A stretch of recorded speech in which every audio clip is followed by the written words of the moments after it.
가수 나훈아 씨입니다. 왼쪽, 니는 잘했나? 라는 얘기가 어제 마지막 은퇴 콘서트대에서 나왔습니다.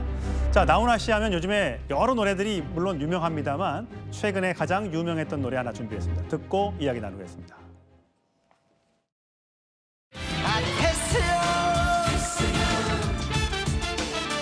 세상이 왜 이래 왜 이렇게 힘들어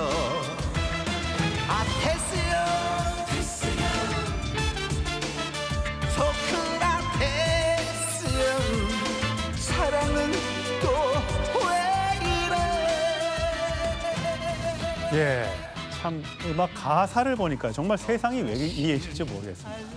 겸이 선포되지 않나, 공로는 분열되지 않나, 참 걱정인데. 자, 어제 마지막 가왕의 콘서트를 보고 오신 안진용 문화일보 기자 나오셨습니다. 예, 어제 공연 장면 어땠습니까? 일단 나훈아 씨의 59년 가수 인생을 마무리하는 마지막 콘서트였기 때문에 1만 명이 넘는 팬들이 모였습니다. 근데 거기서 방금 이 노래 가사로 나왔던 세상이 왜 이래라는 이 큰 글자가 화면에 띄어지기도 했는데 예. 사실 나훈아 씨가 과연 미스터 쓴소리로 유명한데 어떠한 정치적 발언을 내놓을지 궁금증이 커졌습니다. 그랬었죠. 네, 근데 본인의 이제 공이라는 노래를 부르면서 중간중간에 만담 형식으로 이야기를 하거든요. 예. 이때 한번 멈추면서 꺼낸 이야기가 바로 이겁니다. 지휘자를 앞으로 내려오더니 내가 요즘 방향 감각이 없다. 오른쪽이 어디고 왼쪽이 어디냐 가리켜 봐라라고 예. 얘기했죠. 자, 그래서 알려주니까 오른손 왼손을 이게 정치적 이념에 비유를 하면서 지금 왼쪽이 오른쪽을 보고 잘못했다고 생 난리를 치고 있다. 니들은 잘했나 이런 발언을 하면서 이게 다양한 방향으로 해석이 되고 있는 겁니다. 어떻게 해석이 되는 거예요?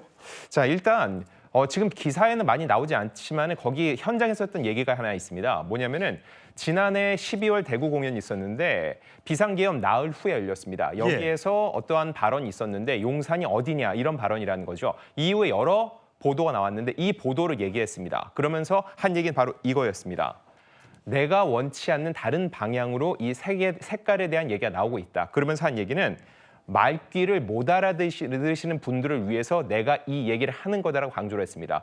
원래 이 나훈아 씨는 그동안 보수 성향의 이 얘기를 많이 하는 걸로 유명했죠. 근데 이 계엄 직후 발언을 놓고 나서 그 자체를 나훈아 씨가 굉장히 비판적으로 바라보고 있고 그동안의 모습과는 사뭇 다른 방향 아니냐 이런 해석도 나왔었거든요. 그래서 말귀를 못 알아들으신 것 같다. 내가 다시 한번 얘기를 하겠다. 그러면서 왼쪽이 오른쪽을 뭐라고 하고 있다. 니들은 잘했냐라는 얘기 자체가 나의 그 정체성을 다시 한번 강조하는 발언이 아니냐. 이렇게 또 해석이 나오고 있습니다. 예. 자, 나훈아 씨가 어제 했던 발언들. 왼쪽이 오른쪽 보고 잘못했다 생난리 친다. 왼쪽 니는 잘했나? 너희 하는 꼬라지가 국민 위한 짓인가? 라는 등등의 발언을 했습니다. 그러면서 임주혜 변호사님. 보통 형제들이 싸우고 가족 간에 불화가 있으면 둘 다 누가 잘못했던 간에 옛날에는 어머님, 부모님들이 둘 다 종아리 걷어. 누구의 잘못도 안 하고 둘 다 혼내서 처벌을 했던 적이 있었습니다. 그걸 보면 정치권을 향해서 쓴소리를 다 했다고 봐도 되는 겁니까? 그렇게 보여집니다. 나훈아 씨 사실 정말 연륜 있는 가수이자 우리나라의 역사에 있어서도 연예인으로서 정말 큰 업적을 남겼잖아요. 이제 그런 분이 은퇴 공연을 하면서 지금 이런 혼란스러운 상황에 대해서 한 목소리를 냈다 이렇게 평가할 수 있는데 일단 좌우 어떤 정치적인 성향을 떠나서 지금 서로 탓만하고 싸우고 있는 모습이 과연 적절한 것인가? 이 중에서 도대체 누가 국민을 생각하고 지금 경제와 안보를 격정하는가 이런 부분에 대해서 좀 쓴 목소리를 냈다고 볼 수 있을 것 같습니다. 예, 안중 기자님, 어저께 그 현장에 갔을 때 어르신들이 관객으로 많았습니까? 네, 많았습니다. 하지만은 분명히 젊은 세대로 같이 있었고 부모와 함께 온 세대도 있었고 젊은 세대끼리 온 관객도 제가 한번 인터뷰를 나눴었는데 나훈아라는 이 위대한 아티스트의 마지막 모습을 보기 위해서 왔다. 그렇기 때문에 장년층 위주로 관객층이 꾸려졌다고는 볼 수 없을 것 같습니다. 그렇군요. 자, 북한에 관련해서도 얘기를 했더군요. 어떤 군인은 계속 잡혀가고 어떤 군인은 울고 있더라. 지금 머리 위에 폭탄 떨어져도 지금 하나도 이상할 거 없다. 우리 워낙 지금 국내 상황이 어수선하니까요. 북한 김정은만 좋아하는 일 아니냐라고 얘기했다면서요?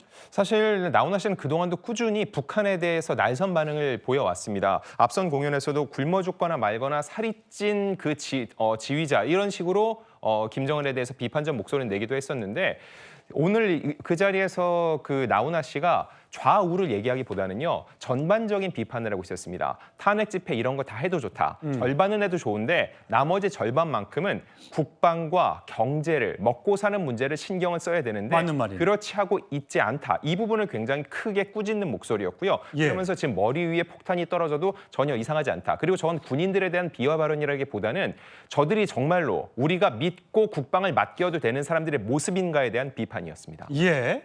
어쨌든 이 대통령 관저의 모습이 생중계가 되고 또 군인들이 와서 기자회견을 하고 이런 등등의 모습이 가왕의 모습에는 굉장히 부적절하게 비춰졌나 봅니다. 하지만 연예인들도 여러 가지 반응을 내놓고 있습니다. 제가 잠깐 소개를 해드리면요.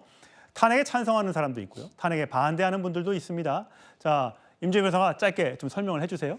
사실 탄핵 찬반 집회가 계속 열리고 있으니까 연예인들도 이 집회에 참석을 해서 목소리를 좀 내고 있습니다. 좀 대표적으로 보수 성향으로 꼽히고 있는 가수 김은국 씨 같은 경우에는 탄핵 반대 집회에 참석해서 이제 연설을 하기도 했는데 요즘 내 히트곡 호랑나비를 뭐 내란나비라고 부른다. 나는 지금 여전히 대통령을 지지한다. 이런 목소리를 내기도 했고요. 배우 최준영 씨 역시도 기왕 계엄하신 거 제대로 하시지 그랬냐. 뭐 이런 입장을 내기도 했습니다. 또 한편 탄핵을 지금 찬성하는 쪽 집회에서 무료 공연을 하기도 했던 가수 이승환 씨 같은 경우에도 이 탄핵과 관련해서 반드시 이루어져야 된다는 그런 입장을 좀 강하게 설파하기도 했습니다. 예, 공론도 분열되고 연예계도 분열된 것 같아서 사실 팬들 입장에서는 조금 안타까운 내용이 될 수도 있겠습니다.